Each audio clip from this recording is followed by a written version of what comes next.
Caleb Helms and Brian Lay. DJ Foose was looking to sweep the weekend, and he got off to a great start, storming to the lead. Justin Peck and Travis Philo were really engaged in battle all feature long, trying to see who the best number 5 was. By lap 6, Foose had a good gap over Smith, who had a good gap over the battling Schaefer, who had a good gap over the battling number 5s, but by lap 9, Foose had reached traffic and would have to negotiate traffic on a slick track. Schaefer got by Reed for 5th on lap 9 and set his sights on the other 2 number 5s. Philo was all over Peck and threw a slider to reclaim 3rd place while Schaefer caught them.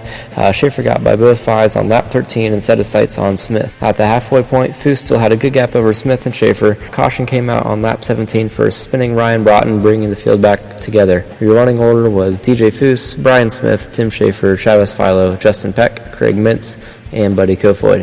DJ jumped the restart and it got called back, and on the next try he did the exact opposite thing and just set a super slow pace.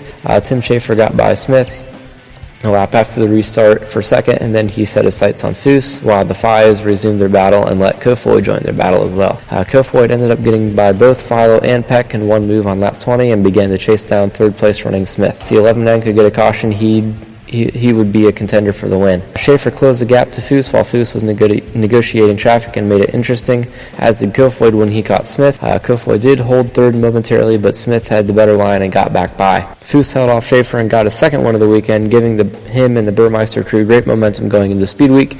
Tim Schaefer, Brian Smith, Buddy Kofoid, Justin Peck, Travis Philo, Craig Mintz, Cap Henry, Nate Dussel, and Lee Jacobs rounded out your top 10. For your 305s in their hot lap and qualifying session, it was the 77i continuing his hot streak. He was quick time at a 13.884. Heat 1 was also won by John Ivey. He won around the top of Kyle Capodice in the last corner to pick up that heat win. Heat 2 was won by Sean Valeni, and Heat 3 was won by Bobby Clark. They also took 5 out of the 305 B main, so your 5 transfers were Seth Schneider, Jimmy McGrath Jr., Rich Farmer, Chris Verda, and Brandon Reel. So your top 10 starters for 25 laps for the 305s were Paul Weaver, Alvin Repke, Kyle Peters, John Ivey, Sean Valeni, Bobby Clark, Kyle Capodice, Brandon Moore, Jason Keckler, and Zeth Sabo. It was a 99 of Alvin Repke that took the lead from Weaver on the start, as Weaver fell to 3rd early. John Ivey put himself in 2nd and was all over Repke for the lead, but Repke was making his card pretty wide and making Ivey work for it. Ivey would get good runs off the corners, but would tend to bobble in 1 and 2, negating his good runs. Repke reached traffic by lap 9, allowing Ivey to get by him on the outside on the front stretch on lap 10. Repke held on for dear life, though, and never let Ivey out of his sights, as it was Ivey's turn to maneuver through heavy lap traffic. Looked like Paul Weaver was finding some speed in 3rd on lap 17. It seemed like Repke would be there, and then he wasn't. He couldn't get that good of a run out of the corners as Ivey. Repke went low late and really made it interesting as he found some speed down there, but Ivey was able to put a lapper between him and Repke could not get by in time.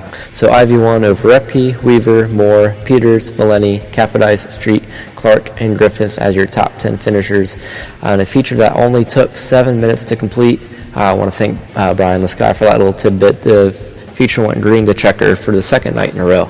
It was great racing all around tonight, and it was really cool to honor those who were inducted to the Fremont Speedway Hall of Fame tonight and watch Vinnicard race around too. Definitely a history-filled night at the track that Action built, and the gorgeous weather was just the icing on the cake. I was hoping I was going to be able to go to Kokomo today for the USAC Midget Week finale in sprint cars, but that got rained out, unfortunately. And also a side note, after the races, I ended up talking to Brian Smith and his brother and crew for about 3 hours. After the races, I left Fremont probably about 2:15 or 2:20. So if you ever get a chance, make sure you go down and introduce yourself to Brian Smith. He and his crew just have so many great stories. I learned a lot and got a lot of good laughs. So hopefully we will see you next week for the start of Speed Week. We kick off Friday at Attica, Eldora Saturday, Muskegon Sunday, Wayne County Monday, I believe it is Sharon Tuesday, Wednesday is Atomic, Thursday Mansfield, Friday Lima Land, and Saturday back at Wayne County.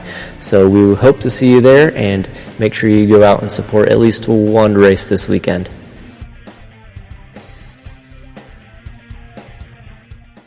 Thank you for the recap, Jacob, and thank you, listeners, for tuning in again to the Ohio Dirt Track Podcast. We've got another great interview coming your way next week, and we're rapidly approaching Ohio Speed Week. Stay tuned and look for new episodes as they come up. Make sure that you follow us on Twitter at Ohio Dirt, and follow us on Facebook at the Ohio Dirt Track Podcast. As always, get out, get dirty, and support your local tracks.